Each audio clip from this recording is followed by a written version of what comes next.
Good afternoon, all of you. On behalf of the Western India Regional Council, the Institute of Cost Accountants of India, I welcome all of you for the webinar series on cost audit, Nano Satra. Today, our third session is on fertilizers industry. Our today's speaker, CMA Amruta Vyas ma'am. She is a practicing cost accountant and topmost 16 successful woman of a Vadodara city. I welcome Madam. She holds the distinction of being a First Lady Chairperson of the Baroda chapter of the Institute of Cost Accountants of India, a fellow member of ICMA, and brings with over 15 years of rich hand-on experience in the field of cost and management accountancy, backed by a strong academic foundation. She is also a certified SAP S4 HANA professional. Madam started her journey with the mentorship of late CMA Shirish V. Divanchi, which lays the groundwork of her extensive involvements in a project related to the cost audit, regulatory compliance, and management information system.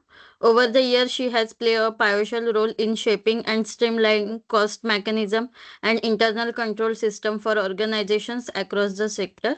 She is a partner in Divanchi and Associates. Also, Madam actively contributed to the CMA professional community through various leadership roles. Beyond ICMA, she also an elected member of a managing committee of the Baroda Management Association and serve as a director on the Women Empowerment Committee, reflecting her commitment to leadership, inclusion, and professional development. I welcome Madam and I request Ma'am to kindly start the session, please. Yes, thank you so much, Pujanka ji. Thank you, Ma'am. Thank you so much. So this is my today is the session on the cost audit of the fertilizer industry. So that is based on my 10 years experience in the fertilizer industry. So this is my first presentation. So now I'm sharing my PPT right now.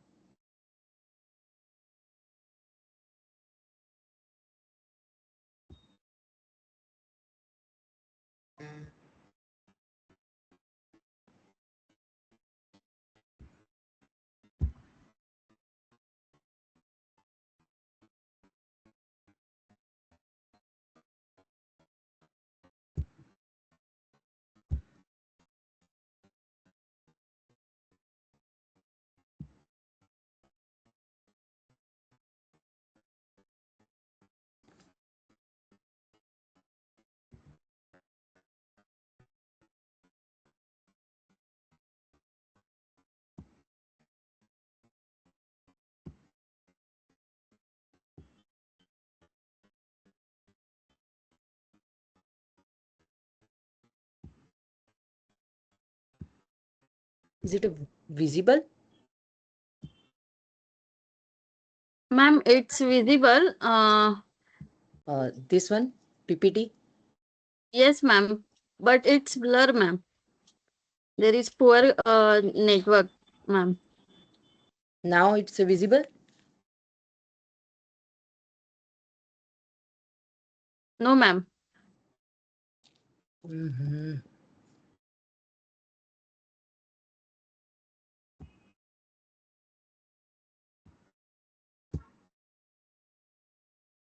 Now, Pujanka madam.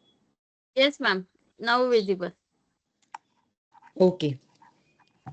So now let's start our webinar on the cost audit fertilizer industry, which is organized by the Western India Regional Council. And I would like to thanks to the CM Arindam Goswami ji, who is take this initiative of the Gnan Satra under the chairmanship of the CMA Mihir Vyas.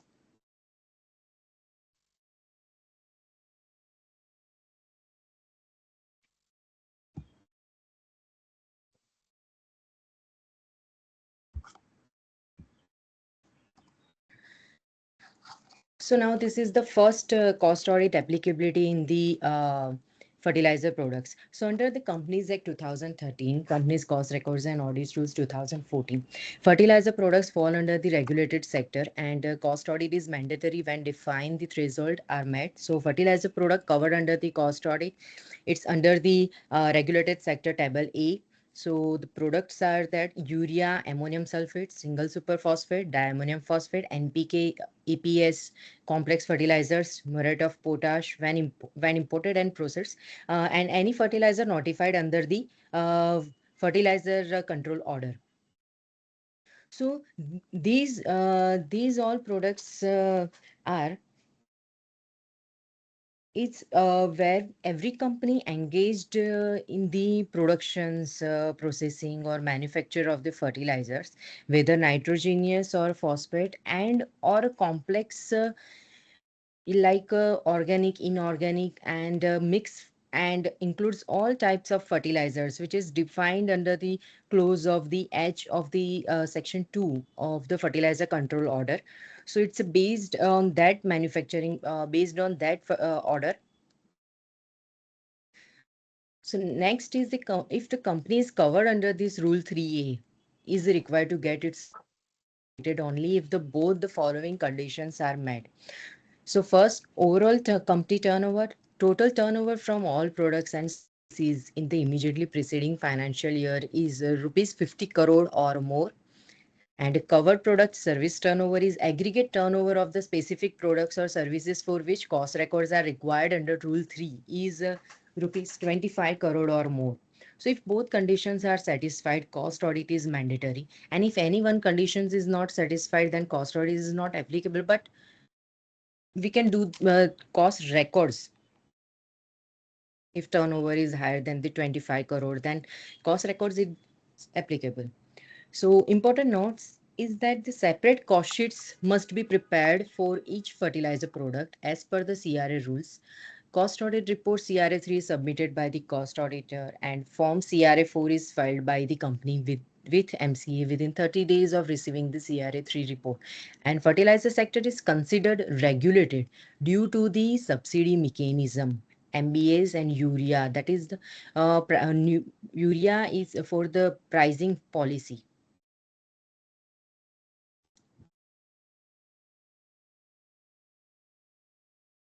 So these important notes is similar for the other industries also, which are covered under the cost audit. So now let's understand first the type of the fertilizers. So this guide outlined the 6 main categories of the fertilizers and Hello, that the madam. right choice of. Hello, madam. Sorry for Yes, interruption. Your yes, PPT is not clear, madam. okay. It is also not clear. Sometimes it gets clear, sometimes it gets a fake, very faint. We are unable to read it also. So now it is very. Whether So, others are also facing same problem, sirs? so now you can read No, now it is slightly clear. slightly clear. Yeah, yeah. You just Hmm? no, not able to read, madam. Big. Pujanka madam, No, can you you are also facing the same problem? Ma'am, yeah, yes, others are facing due same to problem. yes, ma'am, due to a poor Yes. network, ma'am. So I will convert it in a PDF and I will share. Yes. Just give me a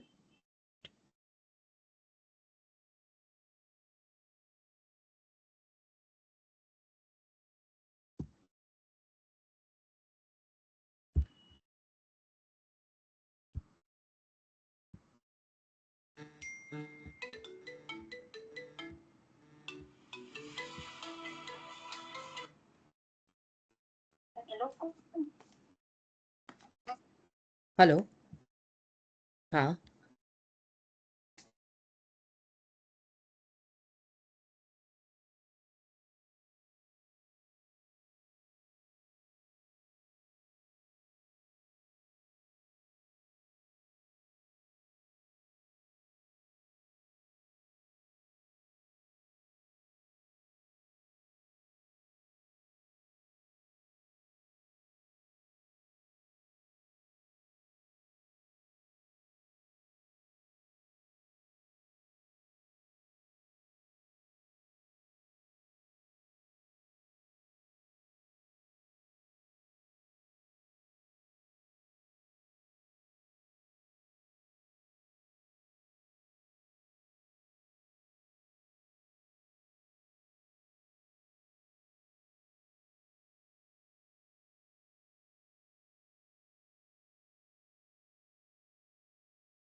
Ma'am, now it's perfectly visible, ma'am.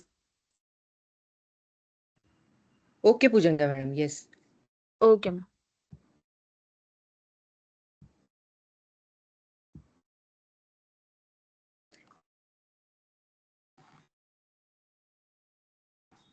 So balanced approach combining these type is recommended for the sustainable high yield agriculture, organic fertilizer, inorganic fertilizer, biofertilizers, slow control release fertilizer, liquid fertilizer, micronutrient fertilizers.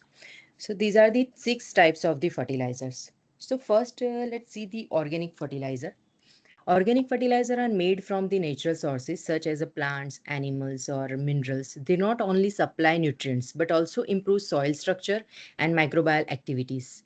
So, for example, farmyard manure. So it is the natural organic fertilizer made from the mixture of the animal dung, urine, leftover fodder, and bedding materials collected from the farm animals. Compost, green manure, vermicompost, bone meal, oil cakes. So benefits improves the soil health, fertility, enhance the water holding capacity, release the nutrients slowly, sustainability. Next is the inorganic fertilizers, that is the chemical fertilizers. So these are the manufactured fertilizer that provide the nutrients in concentrated form, and they are widely used because they give quick results and meet crop nutrients demand effectively. So types is the nitrogenous fertilizer like urea, ammonium sulfate, calcium ammonium nitrate. Phosphatic fertilizers is single superphosphates, diammonium phosphate, NPK, all grades of that PNK fertilizers. Potassic fertilizers, muret of potash, sulfate of potash, and benefits of its rapid nutrient availability, boost crop growth yield, and easy to transport and apply. Next is the biofertilizer. Biofertilizer contains the living microorganisms that enhance the nutrient availability in the soil, and they are eco-friendly and promote the sustainable farming. So the examples is the rhizobium, as Astrovector, Azophilarium, blue-green algena, and Mycozoria. It fixes the atmospheric nitrogen and solubilizes the phosphorus and other nutrients and improve the soil microbial activity and reduce the dependency on the chemical fertilizer. Next is the slow release and controlled release fertilizers. So these fertilizers release the nutrients gradually over a time, ensuring a steady availability to the crops. So it's include the coated ureas, polymer coated fertilizers, sulfur coated, polymer coated, organic fertilizer. And benefits of these slow release fertilizers is reduce the nutrient losses through the leaching, and improve the fertilizer efficiency, minimize the environmental pollution.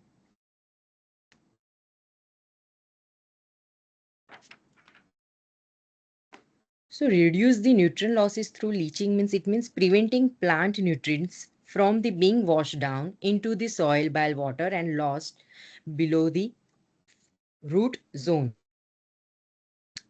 Next is the liquid fertilizer.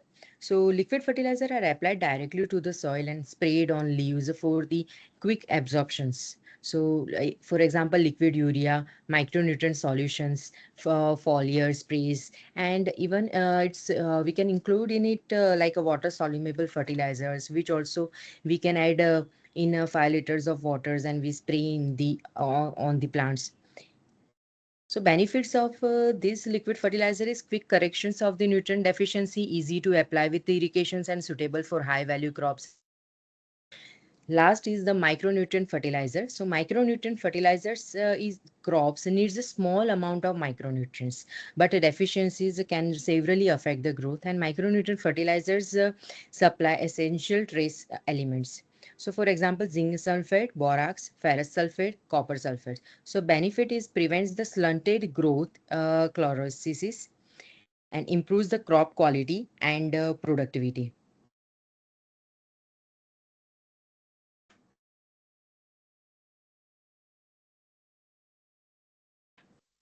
So now 6 types of fertilizers we have discussed, and let's move on to see the evolution of the India's fertilizer industry. which is very important to know for all of us. In early beginning, 1906 to 1947, EID Perry set up the India's first SSP plant at Ranipet. So EID Perry is one of the India's oldest and most prominent fertilizer and agri input companies. So EID Perry India Limited is a founder of that. EID is the British entrepreneur Thomas Perry. The first time they start ammonium sulfate produced as a steel plant by byproducts and start synthesis ammonium sulfate production and FACT established at Udyog Mandals. And 1950 to 1960 public sectors PSU fertilizers plants, FCI Sindri, its major fertilizer plants are coming to the picture. 1960 to 1970, there is entry of the private and cooperative sectors. 8 urea plant setups and the first natural gas based urea plant at Namrup. And 1970 to 1987, naphtha-based urea plants commissions and capacity expansion of the existing plants and expansion of NPK, DAP and nitrophosphate productions. 1980 to 1990 is the coal-based urea plant at Thalchar and Ramagundam is introduced, and 7 natural gas based urea plants commissions. New DAP plants at Sikka, Paradip, Haldia and Kakidanda. Growth of ammonium chloride plants. 1990 to 2000 is shift towards the natural gas feedstocks, several new and expanded urea plants. So 2000 to 220 is the closure of loss making of the plants and feedstock conversion from naphtha, coal, fuel oil to the natural gas. So now the real picture is uh, coming. So indigenous DAP and NPK production increased. So new large urea plants at Gadepan and Panagarh has been introduced. And in 2020 presents revival of the 4 closed urea plants. There are 36 urea, 20 DAP, NPKs and 100 SSP plants in the country. So the total installed capacity of the urea is 31.3 million metric ton. DAP NPK is the 16.2 million metric ton and 12.8 million metric ton of SSP. The estimated investment in the fertilizer industry is about the 83,396 crores. So maybe right now it's more than that.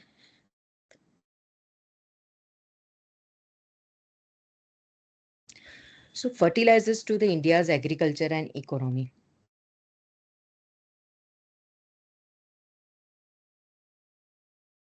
Agriculture's economic footprint. 16% agriculture and allied sector contributes nearly 60% to the GDP and support over 46% of the India's population, forming a foundational pillar for economic livelihood. So fertilizer production and consumption trends are like this, that India is the second largest user. First largest user in the world is the China, we know that, and second largest user of the fertilizer is the India, and third largest producer of the fertilizer globally. So the total fertilizer production has increased from 385.39 lakhs metric ton in 2014-15 to 503.35 lakh metric ton in 23-24. So in 2023-24, fertilizer production was led by the private sector. So followed by the cooperative is 24.81% and the public sector 17.43%. And import dependency in 23-24, India consumed 601 lakh metric ton of fertilizer, producing 503 lakh metric ton domestically and importing 177 lakh metric ton. So self-sufficiency reached 87% of urea, 90% of NPK, but only 40% of 4-DAP, while muriate of potash remains 100% important.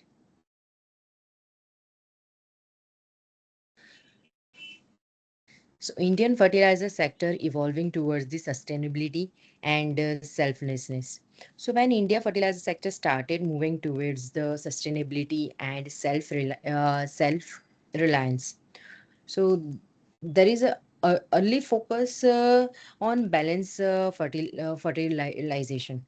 that promote the soil health cards and awareness of the overuse of the urea and soil degradation. So turning point is that this is when the real push started. That is the neem coated urea 2015 is introduced, and for the main goal is that to reduce the misuse and improve the soil health. So for the One Nation One Fertilizer initiative standardize the branding across the subsidized fertilizer like a Bharat Urea, Bharat DAP, etc., to eliminate the confusion and ensure the uniform quality and the government support. Sustainable fertilizer practices that the nano fertilizer, nano urea, nano DAP. Hello, नहीं है?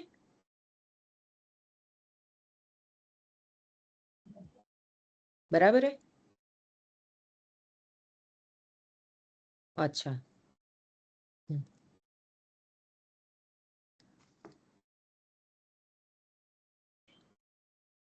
Nutrient encapsulates in tiny particles, releasing slowly into the soil for better plant absorptions and minimal wastage.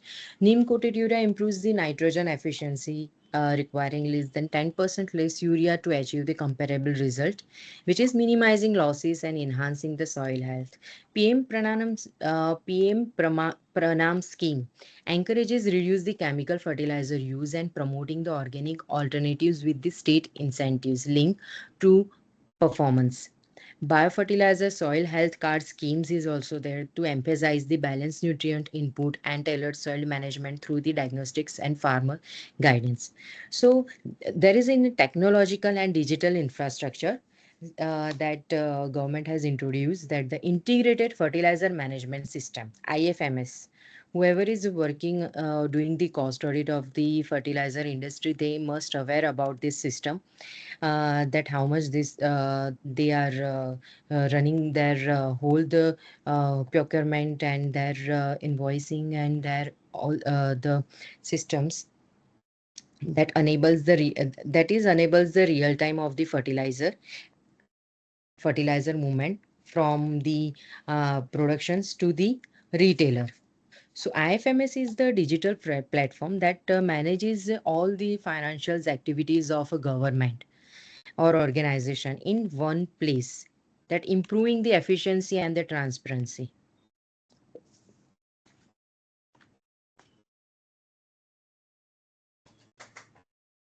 And it is a computerized system used by the government or a large organization manage that financial operations in an integrated and transparent way.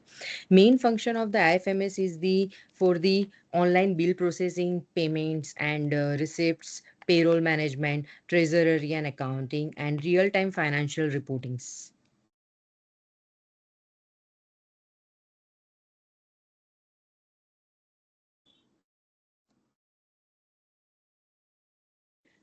So next is the what is the fertilizer subsidy in India?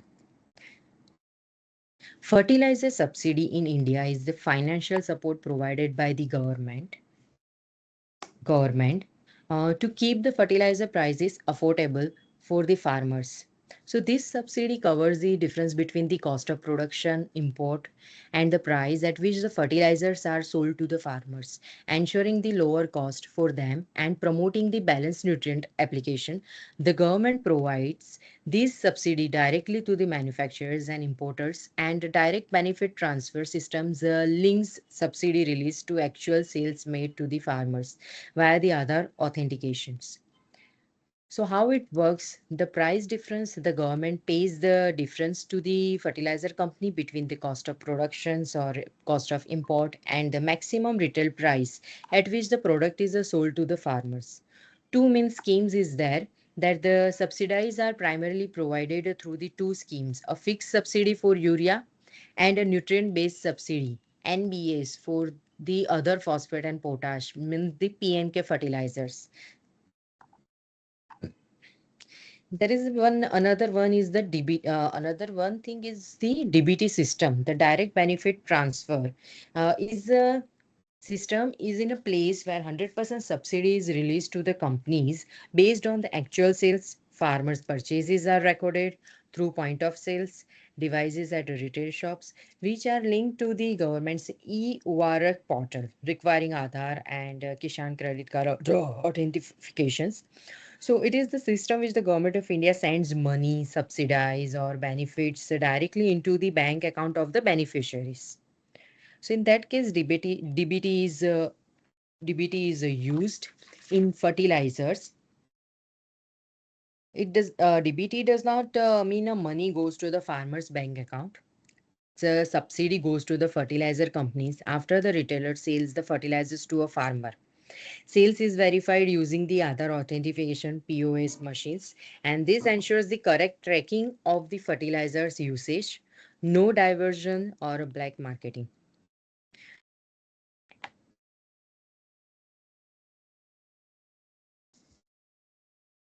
So the Department of Fertilizer monitors the distribution and movement of fertilizers across the country.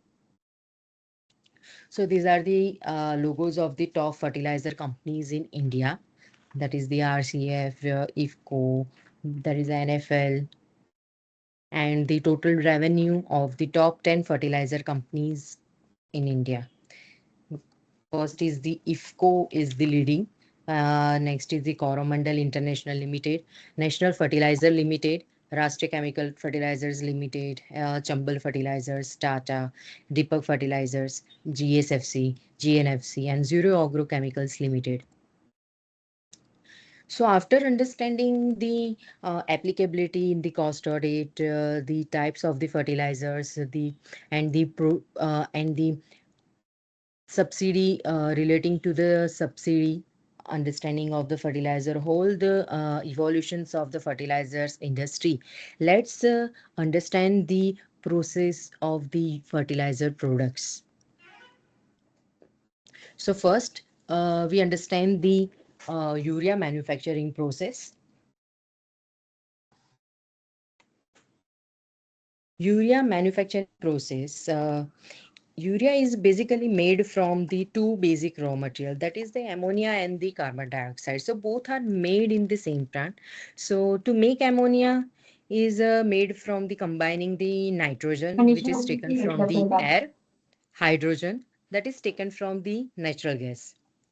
So the plant takes the nitrogen from the air and hydrogen from the natural gas, heats them and join them together to make the ammonia.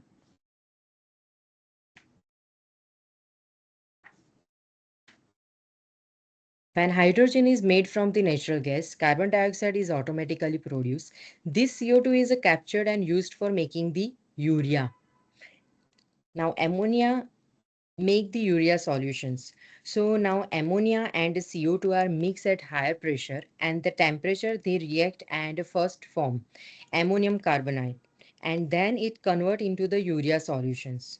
So mix ammonia and CO2, they turn into the liquid mixture called urea solutions. So now the next part come into the picture, that is the concentration. So concentration means we have to remove the water. So the urea solution contains a lot of water. The plants heats it and remove the water to make the urea thick and concentrated.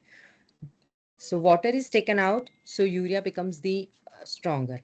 So next, in the next process, prilling and granulation. So prilling tower is a liquid urea sprayed from the top and solid prills forms. And a granulator rotating the drum produces uniform urea granules. So, and last is the coating and the bagging. Anti-caking agents added and then the bagging through the automatic machines. So it's then transferred to the bagging plant. After the yes, in the case of the neem coated urea, they sprayed the liquid neem oil. They spray the liquid neem oil in the urea, and then it will convert into the neem coated urea, and then it will transfer to the bagging plant for the packing. There is one picture I have put it here of the urea product. Anyone can see that? Is it visible?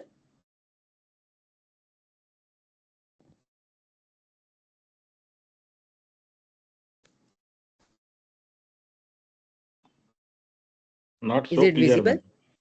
Yes, yes. Not Okay, not fine, sir. not clear. Not clear? Yeah, Right.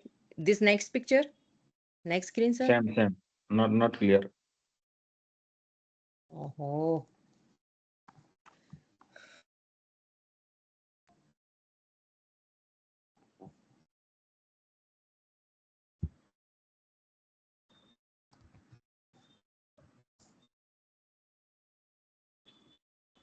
Pujanka madam, can you see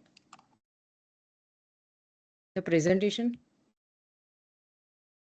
I don't know why this is happening, but Then a presentation me- is visible, but it is little blurred actually. okay. So in You this can form, sir, you you can can see go the through, madam. presentation? Yeah, yeah. Sorry, Now it is visible. Now Now Yes, it is now it visible? visible. is it is Okay, sir. visible now. Okay, sir. Okay, sir. So now let's move on to the DAP NPK complex fertilizer. So DAP is made from the three main ingredients, that is the phosphoric acid, ammonia, and the water. So rock phosphate plus sulfuric acid is then the ammonium phosphoric acid, and we add the gypsums in it. So this is the main raw material, rock phosphate, sulfuric acids, and sulfuric acids. So then add the ammonia gas is sprayed into the phosphoric acids. They react and form the DAP slurry. The slurry is a mix with the returning material to form the granules, and then the granules are dried to remove the moisture. It's went to the drying location, and then uh, the dry DAP is cooled, so it becomes the hard. So it's then transferred to the cooling sections, and then after that the screening. Small or big pieces are separated, and only perfect size granules are kept. Then last is the packing. So final DAP is packed and sent to the warehouses. DAP is made by reacting the phosphoric acids and ammonia, then forming the mixtures into the solid granules.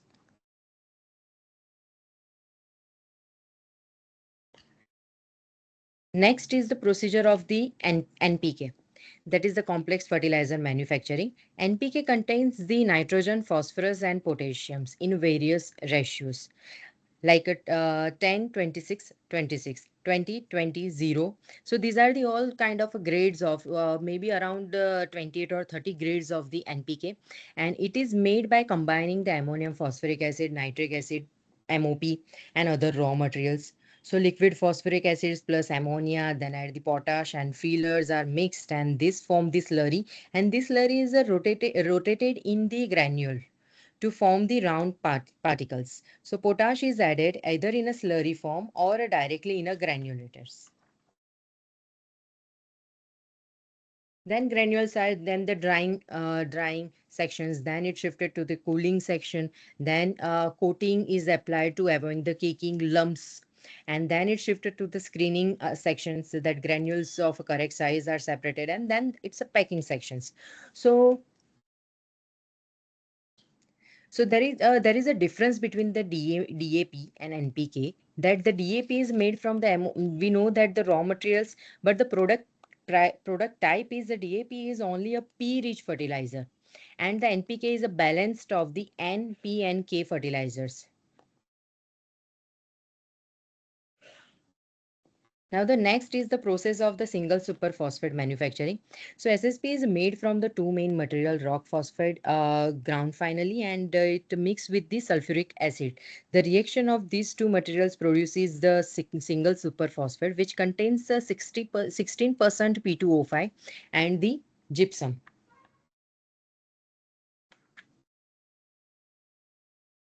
So rock is crushed into the fine powder, and this helps in a better chemical reactions. Then sulfur is burned into the produce the sulfuric acid, and many plants buy the ready-made sulfuric acids. The powder, rock phosphate, and sulfuric acids are mixed in the reactor, and this creates a thick paste, the slurry, and this is the main chemical reaction that produces the SSP. Then the reaction takes place within a minute, and the slurry becomes the SSP paste, and the fresh SSP paste is taken into a curing pit, a curing chamber, and left this for a During the curing, the material becomes hard, dry, and chemically stable. After curing, the hard SSP is crushed into the small particles. So the material is passed through the screens to get the uniform size granules and the powders.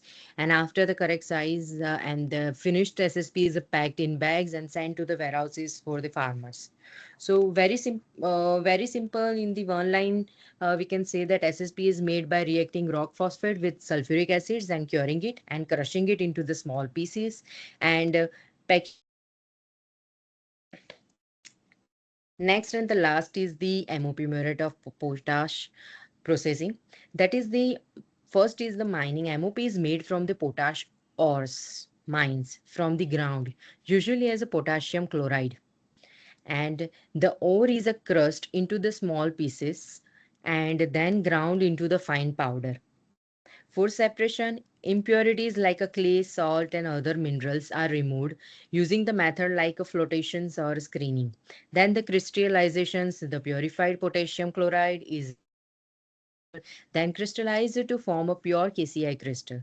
Next is the drying. In the drying section, the crystals are dried to remove the moisture, and then for the granule sections, the dry crystals are then made into the uniform granules suitable for the fertilizers. Then finally, MOP is packaged in bags in the bagging sections and sent to the farmers.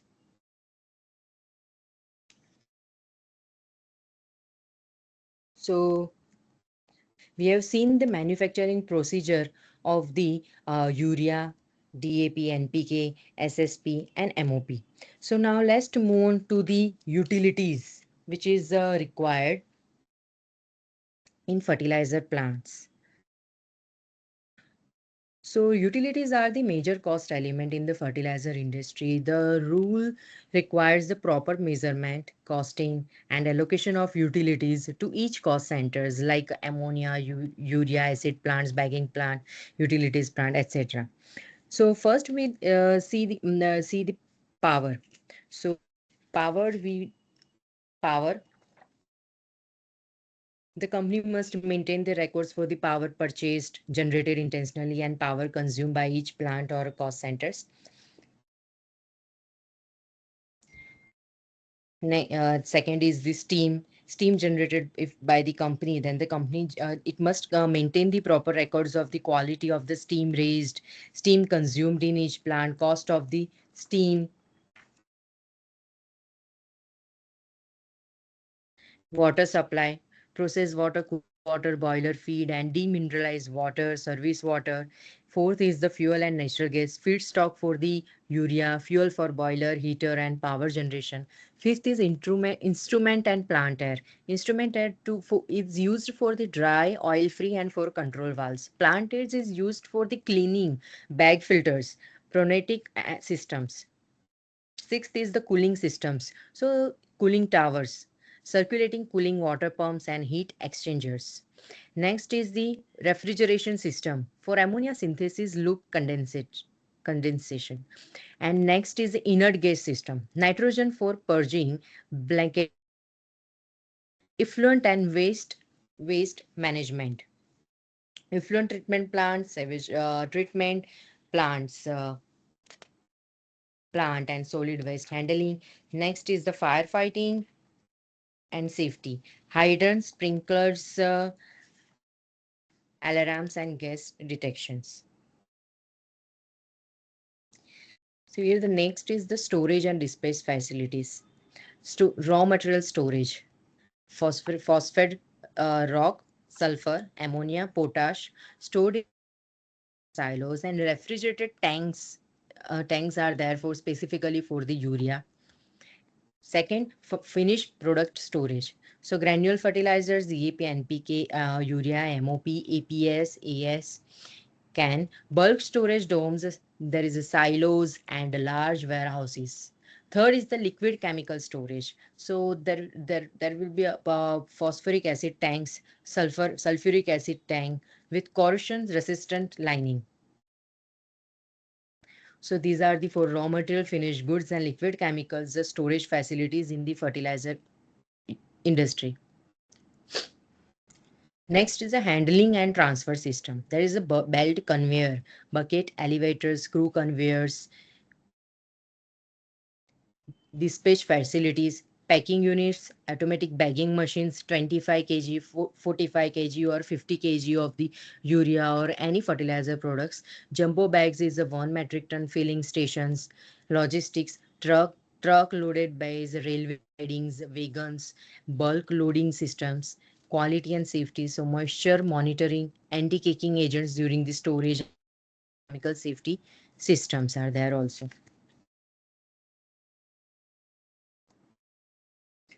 Now, fertilizer industry.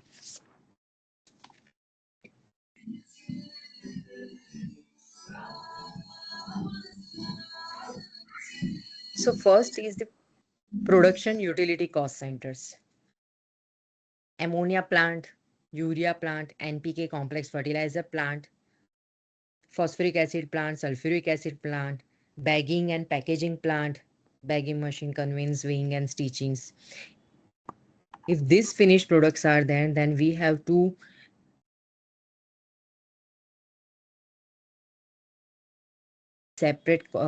mention a separate each cost centers for the all the finished products, intermediate products.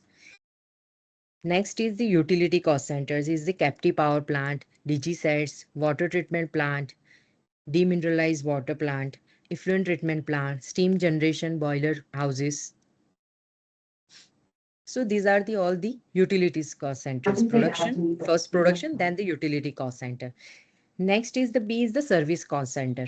So there's maintenance, mechanical, electrical and instrumentation, and quality control, storage and inventory management, safety and fire departments, IT and SAP support, engineering services and transport. Administrative cost centers. So plant administrative, HR and personnel, finance accounts, costing department, internal audit, legal and compliances and security.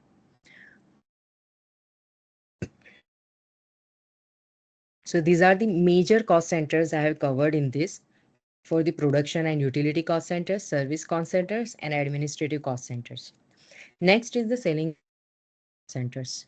So there are marketing, sales department, regional sales offices, fertilizer go down, warehouses, freight and logistics, dealer support, field staff, subsidy documentation processing.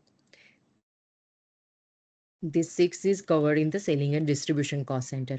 Next is the environmental and compliance cost center. Pollution control, hazardous waste handling, emission monitoring, green belt, CSR.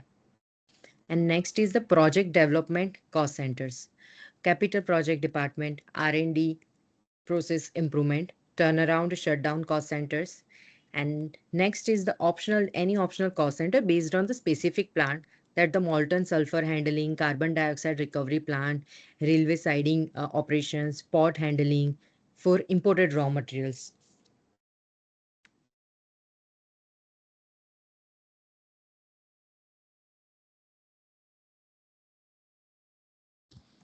Now, after seeing the functional cost centers of the fertilizer industries,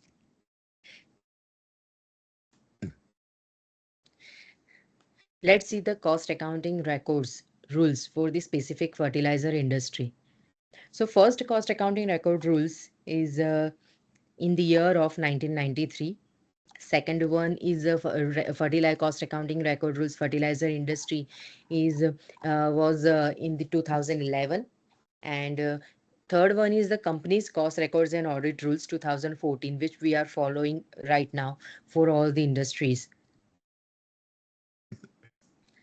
So for cost records and cost statements requirements, we have to prepare a separate cost statements for each utility activity, sub-activity, inter-unit transfer, intercompany transfer, process material, intermediates, and financial products. Use the prescribed pro forma for each category.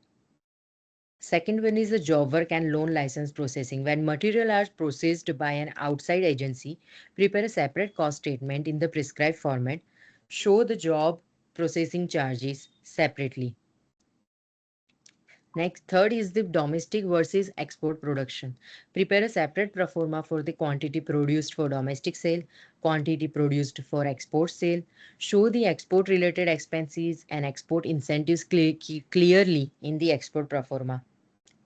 Standard costing adjustment. If the company uses standard costing, cost statements must show the actual cost after adjusting the variances. Record the reasons for variances between the standard and actual cost.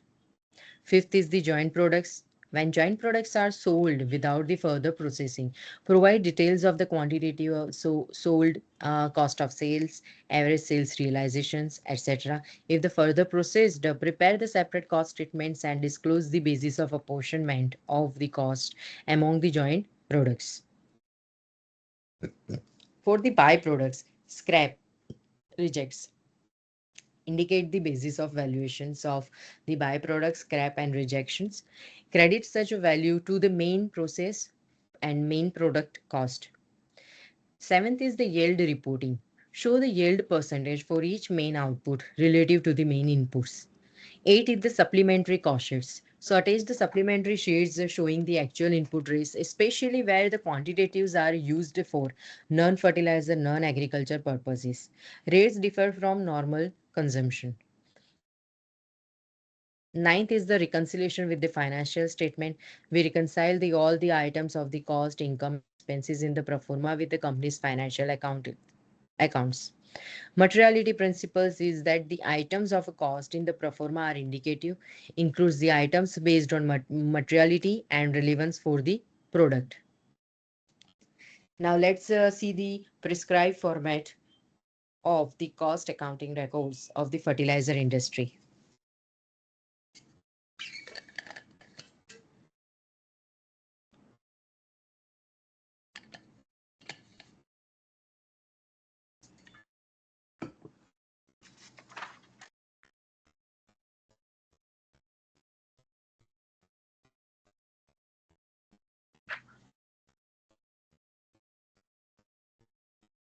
So here the first statement showing the cost of utilities like water,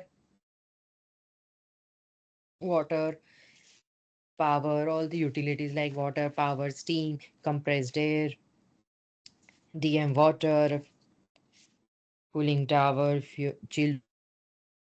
So, so for the quantitative statement, we put here the installed capacity, i- quantity produced, capacity utilization, quantity recirculated, quantity purchased, self consumption including the losses to be specified, and net units available. This is the quantitative details we fill up for the current year and the previous year.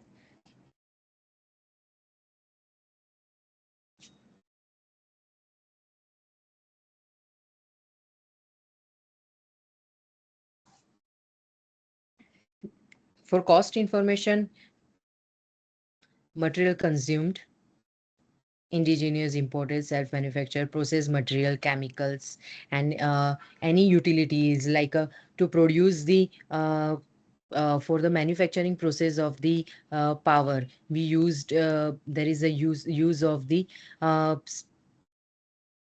there is a use of the power itself, self-consumptions. There will be own generation of the power in that. Direct employee cost, direct expenses, consumable stores and spares, repairs and maintenance, depreciations, if applicable, lease rent if any, and other overheads. So total is there and credit if any, and then the total cost. So then the apportionment cost center wise, like a water, if you manufacture the water, if you produce the water per cubic meter is distributed to the first to the raw like our intermediate products, and distributed to the our finished goods, and distributed to the utilities also, like a cost center wise as we have discussed earlier, or the cost centers. So we can mention here the quantity distribution, quantity and rate. We consider the rate of the total cost of productions from the serial number 13, and then the amount will derive.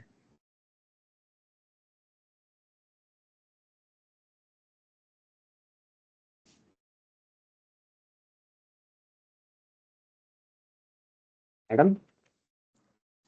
Hello? Ji, sir. These pro forma, are they from the industry specific ones which were in the old regime?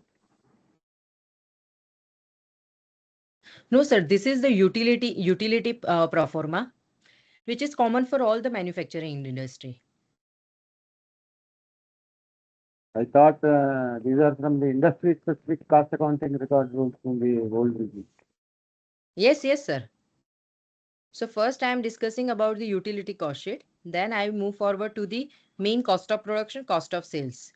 Okay, thank you. Yes, yes. This is specific for the fertilizer industry.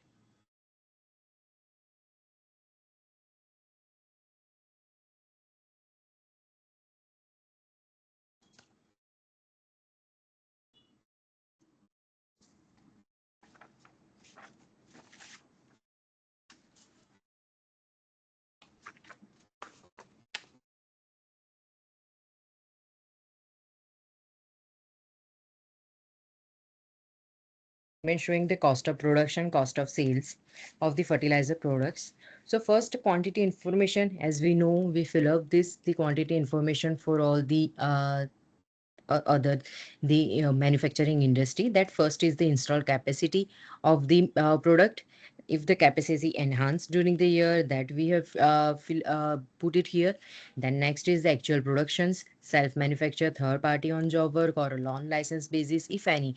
Then the capacity utilizations we derived.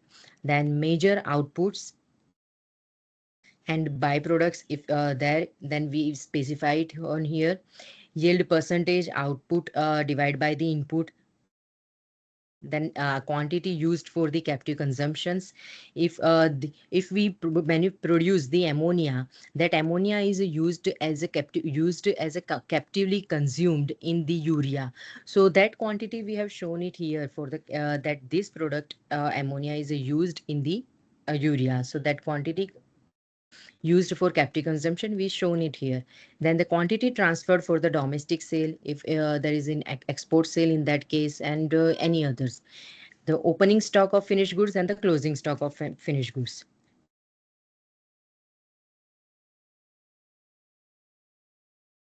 So when we discuss about the fertilizer product, first we must know about the APM gas and the non-APM gas.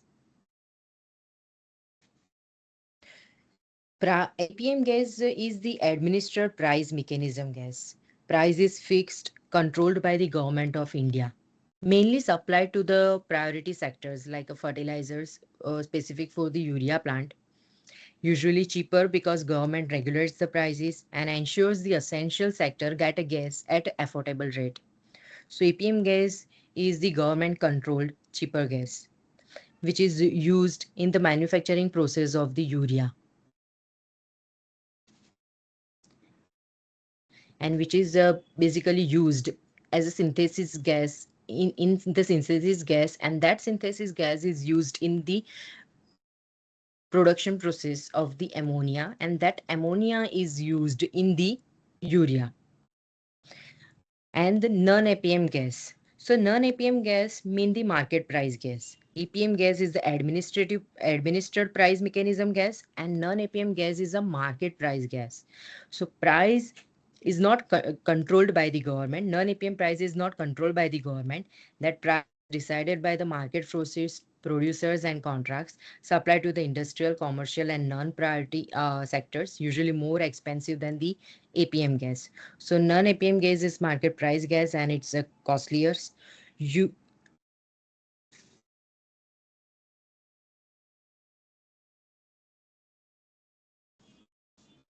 Now let's first discuss the material consumed.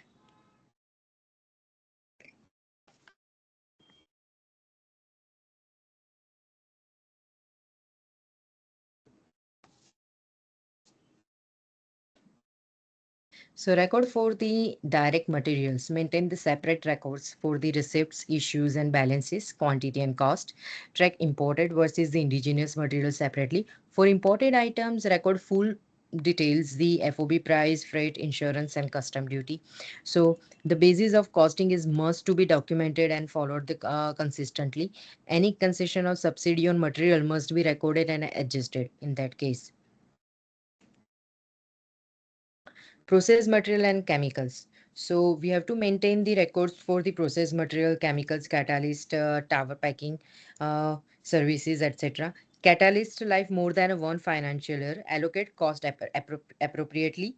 If life is not known, determine the consumption on a technical basis. Issues and consumption must be allocated to department cost centers and products. If in a case of the records for the in-house produced intermediates, if intermediates chemicals are manufactured internally, maintain the separate cost sheets for the pro forma A, that is showing the raw material consumed, conversion cost, cost per unit produced. If covered by the separate cost accounting rules, maintain the cost records as per those rules for the intermediate products also. Third one is the utility, as we discussed the earlier. But in that case, I missed one, that the effluent treatment plant. So industries produce the wastewater effluent that may contain the chemicals, oils, and harmful substances. In such a like a fertilizer industry, ETP plant is must, because the ETP treats this wastewater using the physical, chemical, and biological processes. And after the treatment, the water becomes safe to discharge into the rivers, ponds, and even be the reuse in the plant.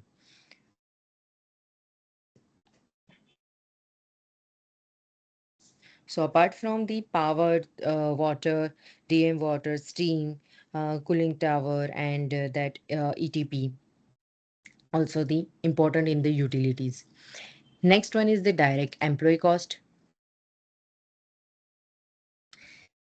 direct expenses, consumable store spares. Maintain, we have to maintain the records for the receipt issues. Cost must include all the charges up to the works, and small tools, low value consumables may group.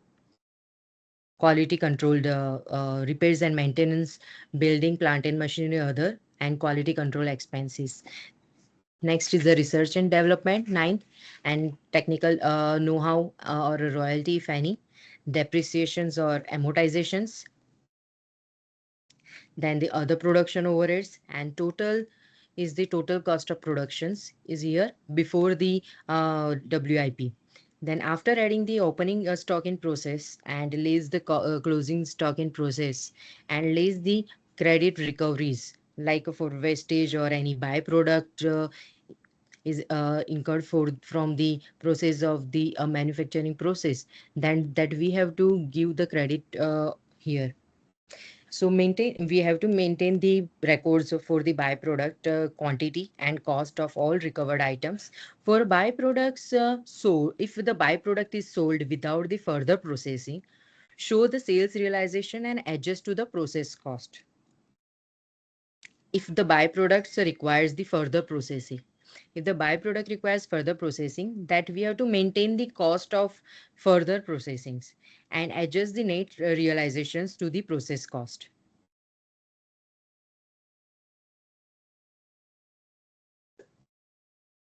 Next is the primary packing cost.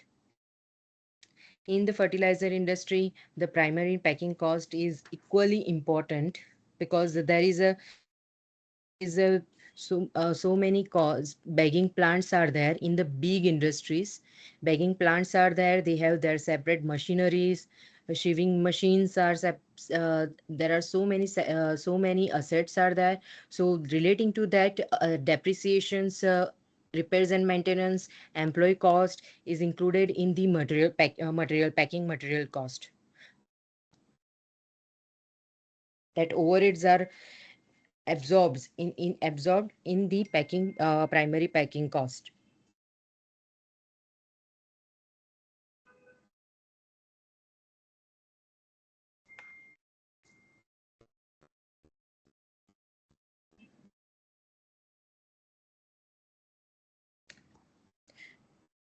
Then the cost of productions for packed quantity, net or bulk quantity. Then we add the opening stock of the finished goods and closing stock of the finished goods after add and less. Then the others is the other adjustment, if any. In the other adjustment, if there is any shortages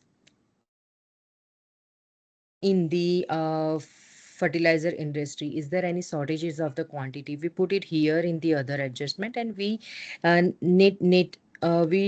it out from the quantity, total quantity of the production quantity. Finished goods purchased, if any, then the total cost of productions uh, is there. Now quantity and cost transfers, if there is any captive consumptions, we show it here. And if there is a sales, then sales quantity we show and the value. And that is considered the based on the cost of production rates we applied over here.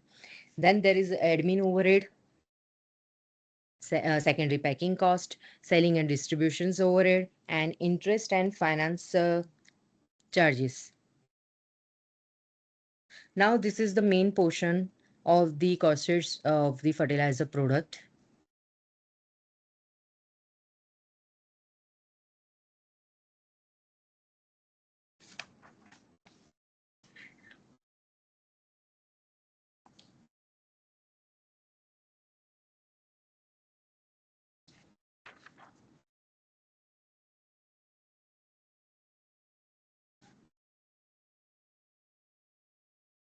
So cost of sales, excluding excise duty of the cost of sales of the pack quantity sold, we put it here, the amount, and then the sales realization is there, and lays the excise duty or any statutory levies like the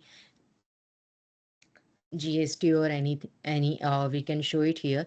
Then after the deducting it, we get the net sales realizations, and there is a margin sales. And in the serial number 32, there is a sales realizations from the customers. There is a sales price and the dealer's margin. So the dealer's margin means that is the portion of the selling price that the dealers earn as a profit or commission when they sell the company's product. This is the specific, this is the considered in the revenue portion of the profit and loss account. We must know about this, the dealer's margin. So dealers earning from the selling of the product. For example, if a product MRP is rupees 1000 and the company gives rupees 80 to the dealer, then the dealer's margin is rupees 80. So sales realization is the total money. In sales realization, we consider the total money received from sales. Dealer's margin, the part of that money which goes to the dealer as a commission.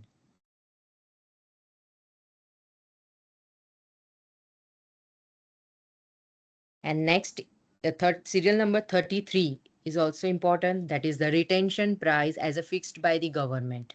So retention price is the price the government allows a fertilizer company to recover for producing 1 ton of fertilizer like a urea. So this is the cost plus reasonable profit that the company is permitted to retain. So retention price is equal to the amount of the company is allowed to keep for making the fertilizer, because the fertilizers are sold to the farmers at a very low control price. The government compensates companies. So farmers pays a low price, government pays the difference, company retains the allowed price, that is the retention price. For example, retention price is rupees 20,000 per ton. Farmers price MRP is rupees 5,360 per ton. The subsidy paid by the government is 14,640. The retention price is fixed by the government, that is the 20,000, and the farmer's price MRP is rupees 536 per ton, and the subsidy paid by the government, we got the subsidy paid by the government is 14,640. So the amount of the government allows the fertilizer company to recover per ton for producing fertilizers. So that is the retention price, company's allowed cost plus margin. Next is the MRP, maximum retail price. So the price farmers pay for the fertilizer. This is the this is the very low and controlled by the government. It is the fixed selling price to the farmers. So MRP is the price farmers pay for the is the price farmers pay for the fertilizers. That is the MRP. And next is the subsidy. So subsidy is equal to the product subsidy from the government is equal to the retention price minus MRP. So that is the retention price minus the MRP, we got the subsidy. If, for example, if the retention price is 20,000 per ton, MRP is the 5,360 per ton, then the subsidy we got the 14,640 rupees is the subsidy amount, which is paid by the government to the company.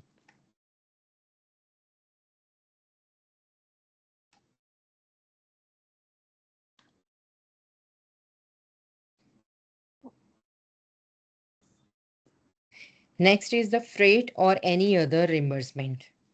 It means the amount of the government or any other party pays back to the company for expenses like freight, transportation cost of sending fertilizers to different states, handling charges, distribution or logistic expenses, any other approved cost that company spent and is reimbursed. For example, if a company spent rupees 500 per ton to transport fertilizers to the district, government may reimburse pay back that rupees 500.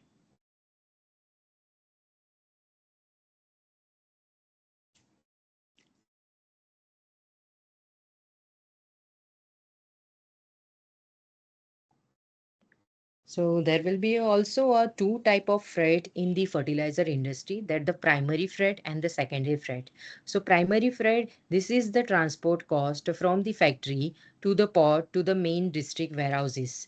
So factory to the district warehouse, that is the primary freight, which we are considered in the primary packing cost.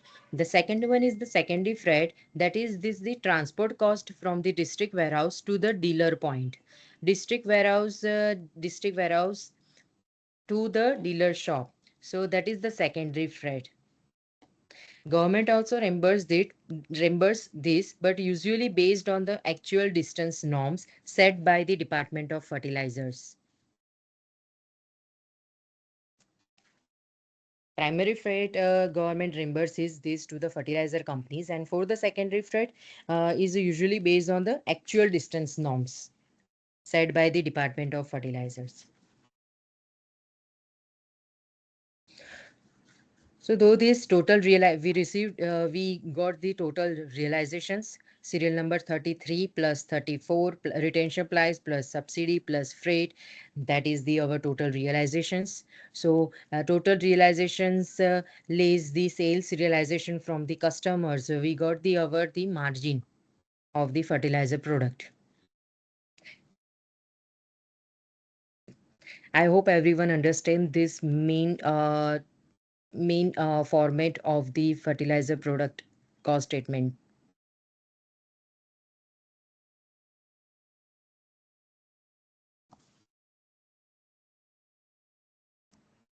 Now let's move on to the cost audit observations of the fertilizer industry. Am I audible, everyone? You are audible, but the slide is completely blurred actually, nothing visible. Uh,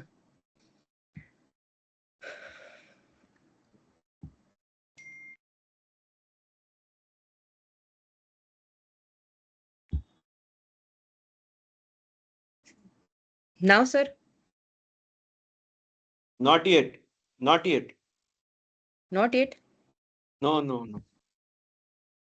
Now? Still not no. I guess other participants also should tell whether they are able to see or not. No, it is Sir, same blurred thing. only. It becomes It is clear clear only a for little a bit. short while. I think it is the internet issue at her end. It is looking like out of focus. Sometimes the focus is not proper, looks like that. That's appears to be internet issue. Yes, yes. I'm sorry for that. But am I audible? It is Yes. completely blurred, sir. Yes, Very clear. yes, audible, madam. Voice is clear, ma'am. Voice is clear. Okay, Yes. okay. Thank you, sir. Thank you, sir.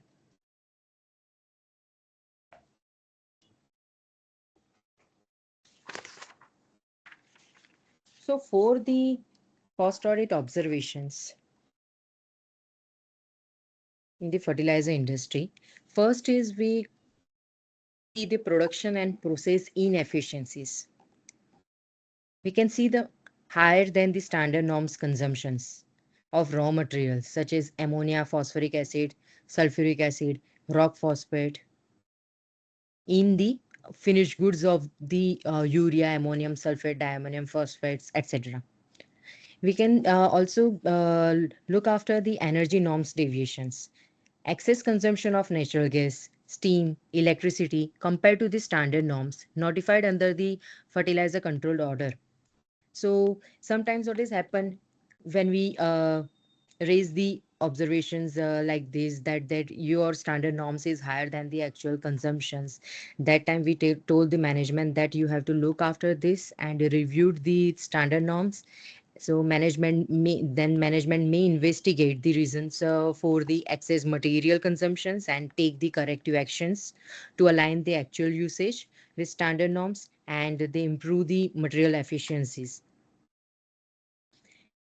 Frequent plant shutdowns causing the loss of productions, higher overhead absorptions that time, and lower capacity utilizations than the installed capacity without the adequate justifications.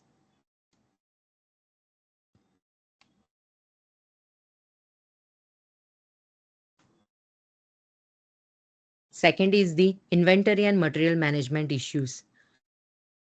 Higher non-moving, slow-moving inventory of chemicals, spares, bags, and catalyst is there, and improper FIFO, LIFO adherence in bag fertilizer storage, losses in transit and handling beyond the permissible norms, excess retention of a safety stock leading to the higher carrying cost. Then material reconciliation, there is a material reconciliation differences between the SAP and the physical stocks.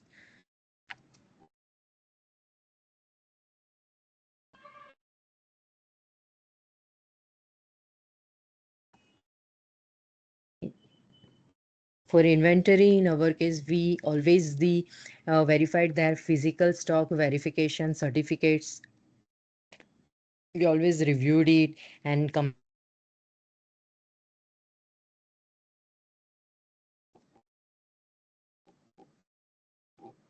next is the cost records and compliance gap. Non-maintenance of the cost accounting record rules prescribed for the fertilizer industry. Inconsistent cost allocation basis between the main product and byproduct. Incorrect treatment of joint products or inadequate documentations is there. Then non-reconciliations of the cost records with the financial accounts. These four are the gaps between the cost records and the next one is the overheads and the manpower. So high factory overheads, especially for utilities, maintenance and stores, inefficient manpower deployment in bagging, warehouses and the loading sections, overtime cost, disappropriateness to production levels, outdated AMC contracts for equipments and catalyst. The next fifth one is the utilities and energy management. That the energy cost forming abnormally high percentage of the cost of productions. Inefficient use of boiler, compressor, cooling water, and no energy audit conducted or recommendation not implemented.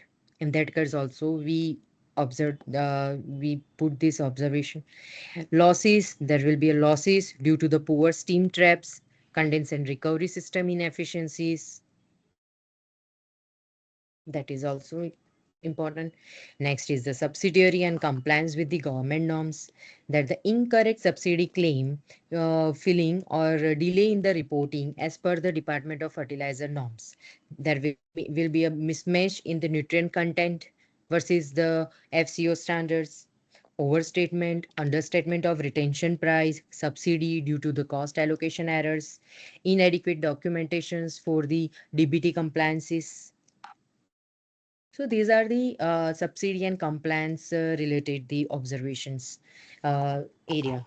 Next is the maintenance and plant reliability related observation, that there is a backlog in the preventive maintenance leading to the frequent breakdowns, higher maintenance cost due to the imported spare parts not planned in advance, inadequate equipment history records in the SAP, then catalyst replacement cycles not optimized. Next is bagging and packing and dispatch related observation area, that there will be excess loss in bag filling, higher packing material consumption compared to the norms, loading inefficiencies, low truck turnaround time, storage losses or moisture ingredients in finished fertilizer bags.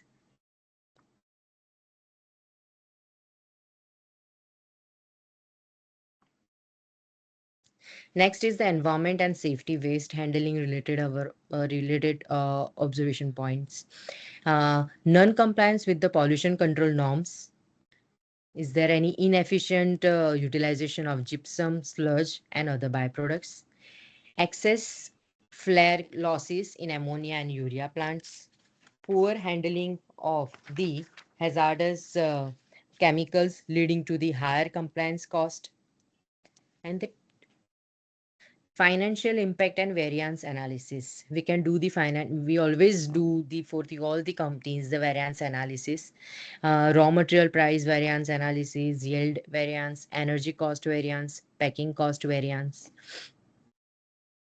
The company is presently investing in so in our one client, we have observed that that company is presently investing in a new project, that area in the pipeline, with some projects currently on hold.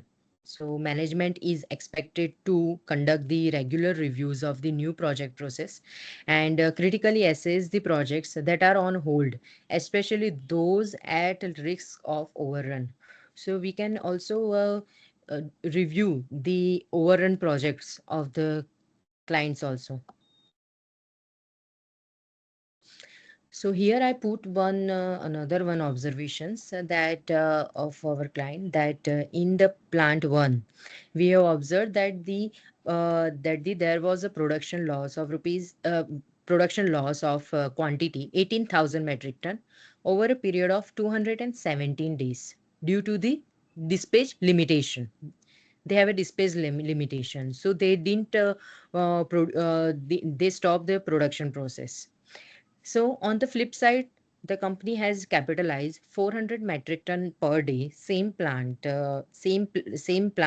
two of the same product. Earlier they have a dispatch limitations. Still they have a capitalized the another plant. That with the amount of rupees 7,000 lakhs, means 70 crores during the financial 23-24. So also the plant 2 was capitalized in January 24 and till March 24. It has able to achieve only 40 stream days. Stream days means working days, 40 stream days.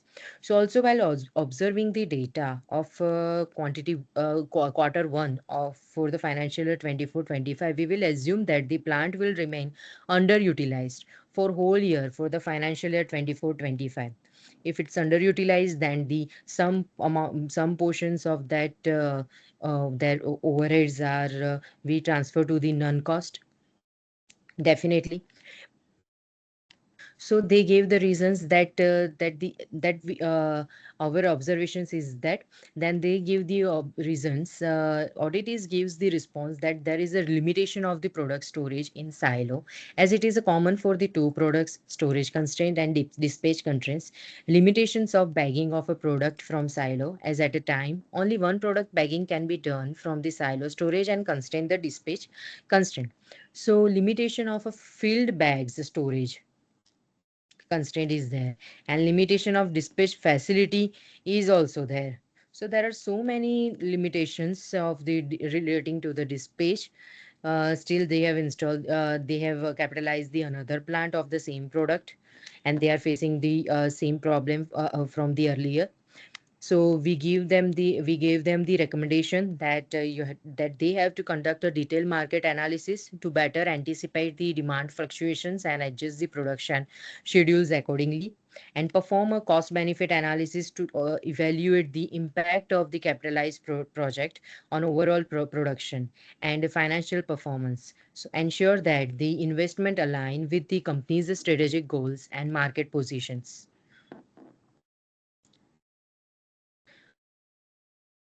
So we can observe the things like this also in the fertilizer industry. So these all are the observations area which I have discussed with you all. Excuse me, ma'am. Ma'am, data is not clear on the screen. It is in blur mode.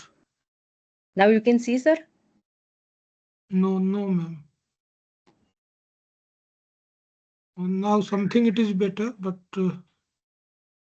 not clearly Is it better? visible. Hello, Mm, madam. Yes, sir. May I request you to send the copy of the PPT to the participants so that Yes, sure, sir. Sure, sir. We will definitely share. That is okay for after session, ma'am, but it should be visible to all so that we can understand it properly. maybe there is an internet Sir, issue. I'm yes, I'm now trying now from it my is better. side, Now but it is better. better, sir? Please Yes, try yes, one. yes. Yeah. Now Sir, it as is we better. know that in the fertilizer industry, Yeah, now it is cost perfect. audit. This time. Yes, sir. As we know that in the fertilizer industry, cost audit is the not the enough for us. It's not a limited work for us. There will be something else that is required the cost accountant in the fertilizer industry more and more and more, as I have seen in my last sorry. Hello, yes, Pujanga madam. Yes. Just do it. Yes, sure, madam. Sir, I'm just sorry to interrupt you all. I'm just sharing my PPT to Miss Pujanka. So she will share the screen with us all.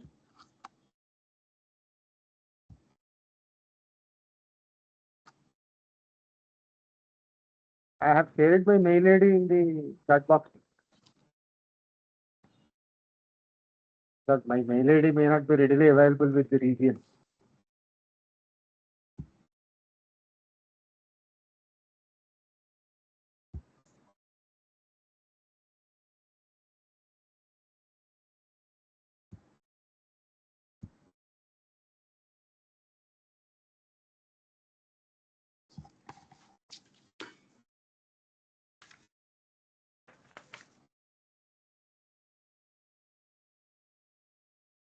Pujanka madam, you can share the PPT. Yes, ma'am. 1 second. Hmm.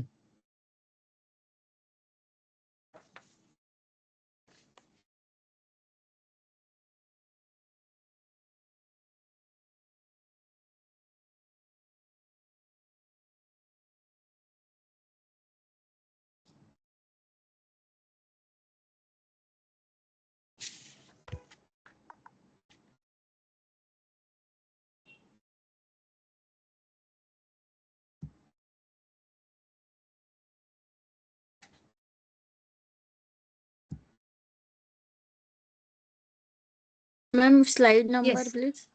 44, madam. Okay.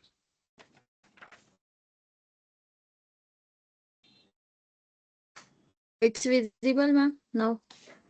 Yes. Yes, Okay, now ma'am. it is perfect. Please go to the slide number 44. This is slide number 44, ma'am. No, 44 is not visible. I can see the 32 number slide. We are able to see. Yes, yes. Now this 44 is is the slide visible to number. Yes, us. yes. This is visible. Yes, yes. हाँ.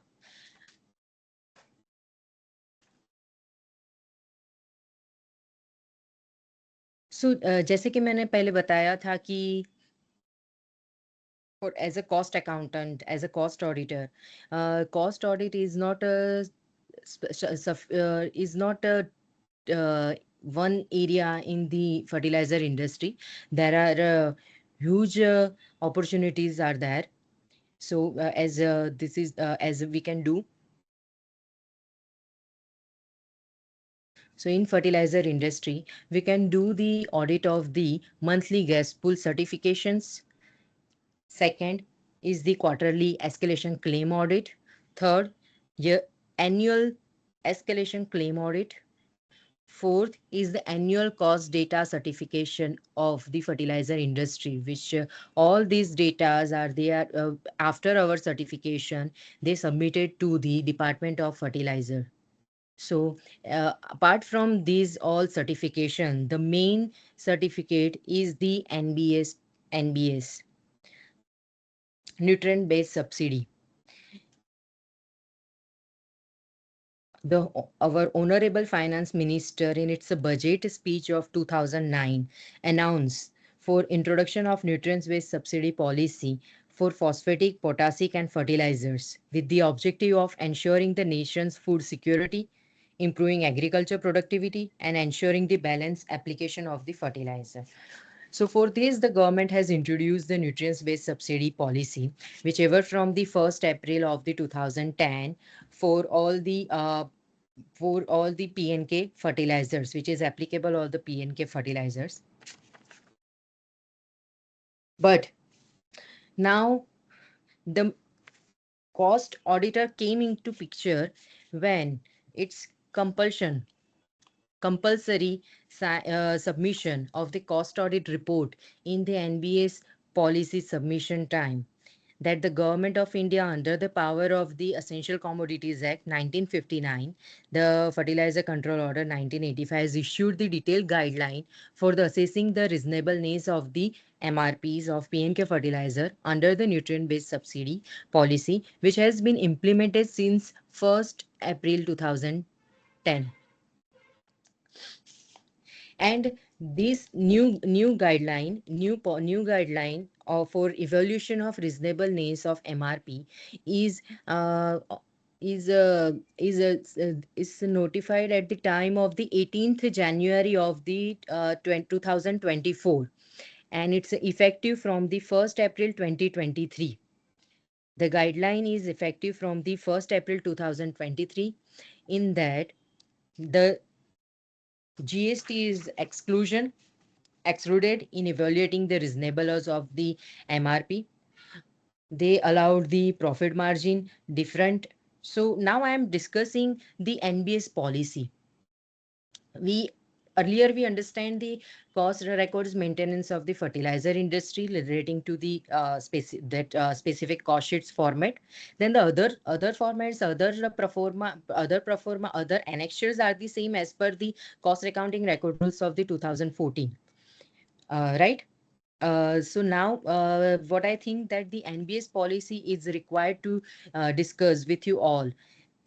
So I am discuss with you the key provisions of that guideline, that its applicability, the that applicability, and that is allowed the profit margin.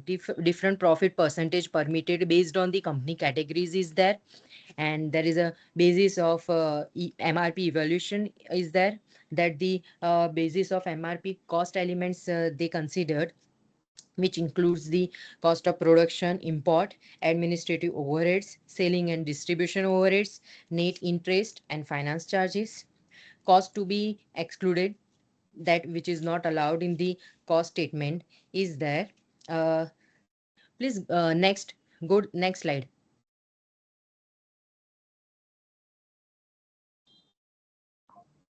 That any interest not allowed in cost is that any interest beyond the net interest, that is the excess interest panel interest due to delays, and then GST, IGST on input eligible for ITC, discounts, promotional expenses, just like a non-cost items that are not allowed in that cost statement.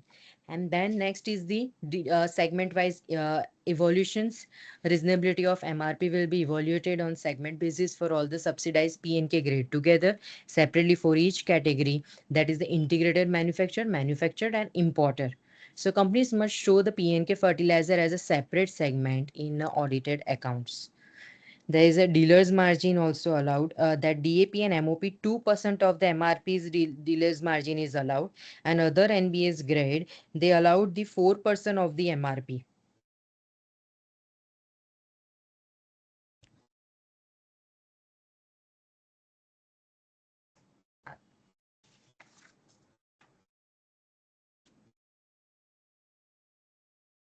There is a company obligation that the self-assessment company to compute the unreasonable profit from the cost auditor's report plus audited cost data. The deadline for that is refund unreasonable profit to the Department of Fertilizer by 10th of October of following financial year. For example, for the financial year 23-24, refund by the 10th October 2024. So every year, each fertilizer companies who are followed this guideline of the NBS policy or manufactured of the P&K fertilizers, they should submit their cost data, audited cost data, to the as per the pro forma specified by the NBS under the NBS schemes on the 10th October, before the 10th October of each year, every year. If it's a delay, there will be a delay. There is interest of the 12%. If the refund not made by the deadline, 12% per annum interest from next day of the financial year.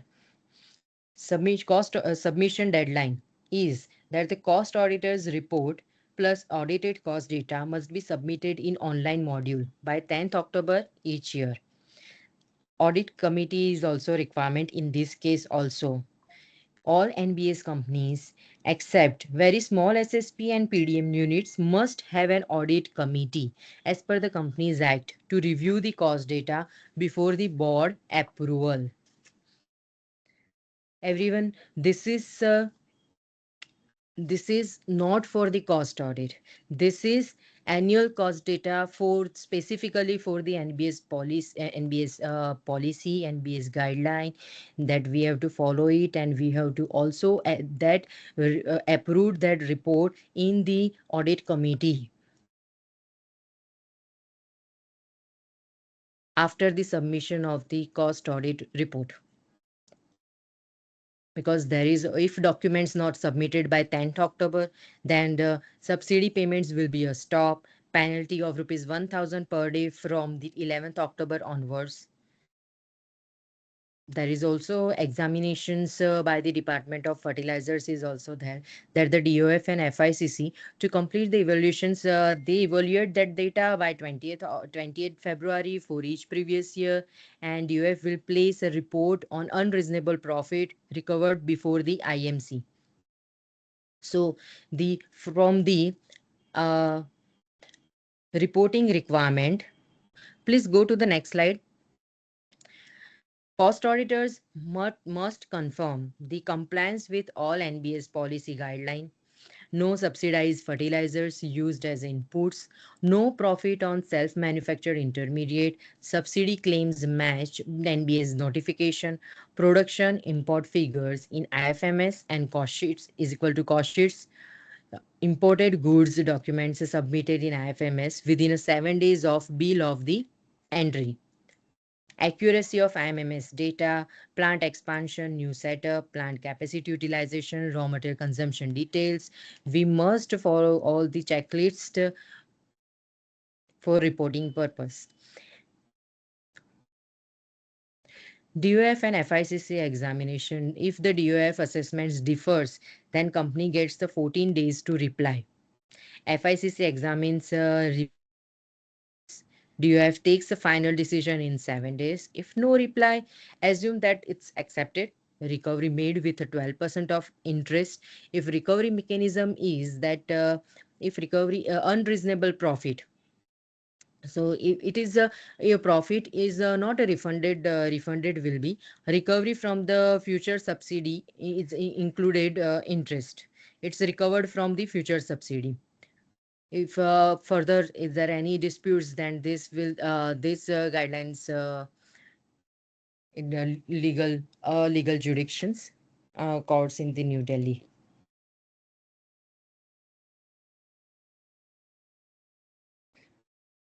Unreasonable profit means if the fertilizer company is making a more profit than the reasonable, other than the reasonable profit. So that is the unreasonable profit after the considering all that schemes like Rabi schemes.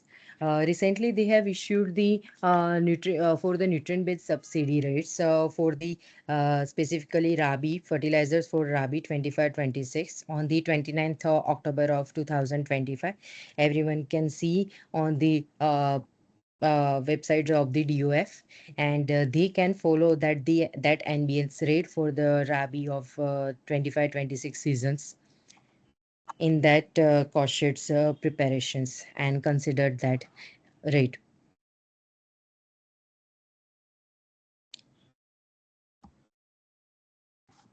Next. Thank you from this side, CM Amruta Vyas.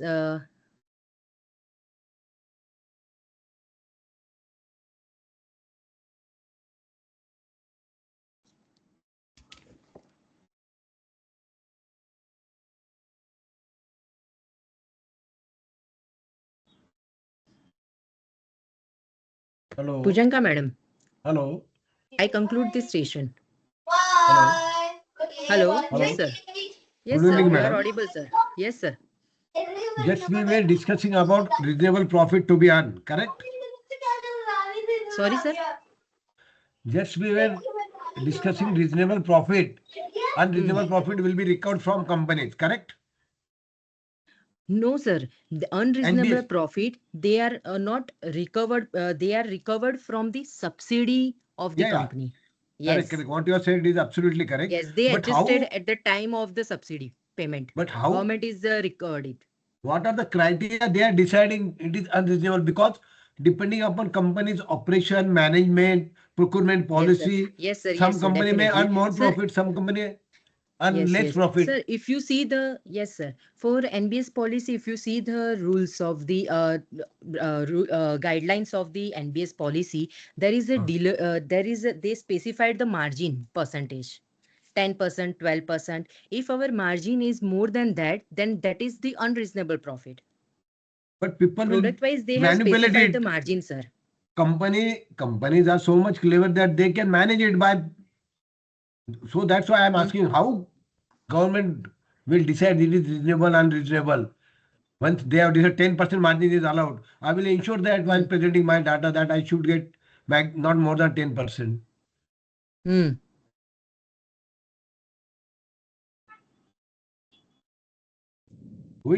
That's why I'm asking how there may be some lack. Company can manage it, no? Whether there is any. Yes, sir. In few cases, sir, they can manage, but sometimes they can't manage it. Yeah, sometimes there is, but yes, yes. No, sir. I have seen it in our clients also that they have received the notifications from for the unreasonable profit also. Very rare cases there may be. Yes, yes, yes. Majorly, sir, for the single super phosphate manufacturers Yeah, are they facing the are very problems. small. But they are doing some scams. You know about the fertilizer industry that small manufacturers are doing some scams in that case. So in that case, they have to face the issues. Yeah, this is generally happening in case of SSP, single superphosphate. Yes. But in big manufacturers also, sir, showing sometimes the unreasonable profit also, sir. if there is in that case, because it's all is depend on the natural gas also, sir. Because big companies are owned by Because government of itself. that they face the because of that they face the cost of sales variations. Thank you, madam. Yes, sir.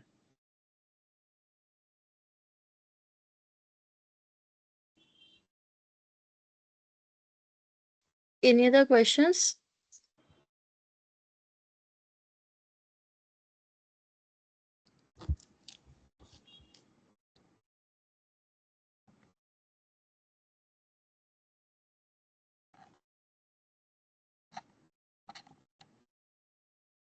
Now I think we conclude the today's session. Thank you so much, Pujanka ma'am. Thank you, ma'am. On behalf of the I Western think India Regional Council and the Professional Development Committee of the WRC of ICMA, I extend a heartfelt gratitude to Amruta ma'am and all the participants for joining today's session. Thank you. Now we will officially conclude this session. Thank you, everyone. Good session, ma'am. Thank you. Hello, madam. yes, Yes, sir. sir. Hello. Do we have same seminar webinars on next Friday and Saturday? Other industry? Yes, sir. It's on 19th. There is a steel industry, sir. Which industry? Sorry. Steel. Tea. Yeah. Steel industry. Also, tomorrow we have webinar on the GEM procurement, a must know for finance professional from CMA Chitrali Goswami madam. It's on 14 December, Sunday, 3 p.m. to 5:30 p.m. I request everyone to kindly participate and join the session. What is the Tomorrow subject, also ma'am? on 3 to 5:30, no? Yes, 3 to 5:30, sir. What is the So, subject, madam? would you like to share It's a link to all? GEM procurement, a must know for finance professionals. Okay. Okay. Thank you, everyone. Thank you, madam.